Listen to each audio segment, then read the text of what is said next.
Meanwhile, Russia's invasion of Ukraine now more than 2 years in, no end in sight. Ukraine's Ministry of Defense releasing new video, though, it claims shows an attack on nearly 24 Russian tanks on the so-called Road of Death. Ukrainian troops giving it that name because of Russia's continued losses in that region.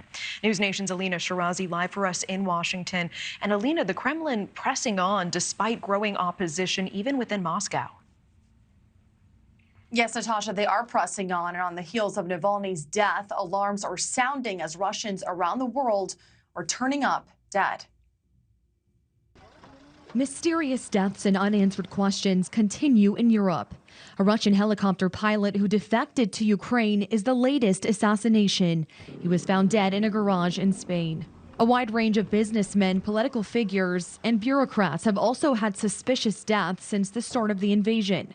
Some found drowned. A ruling party boss fell from the roof of a hotel, and a science minister died of an unexplained illness. The Wall Street Journal reports in Ukraine, military intelligence set up a 24-hour I Want to Live hotline for Russian soldiers who want to drop their weapons and cross over. 26,000 soldiers have called, up 70% since the hotline went public in September.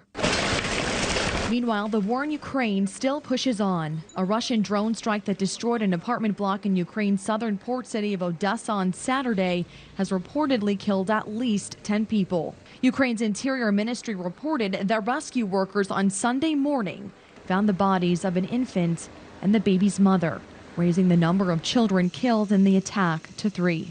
This as the concerns snowball over the Russian president's threats. Putin warned that their nuclear forces are in a state of readiness, adding that Western nations are not exempt. Putin has threatened the use of nuclear weapons during the 2 years of since his second invasion of Ukraine in 2022. He's threatened many times.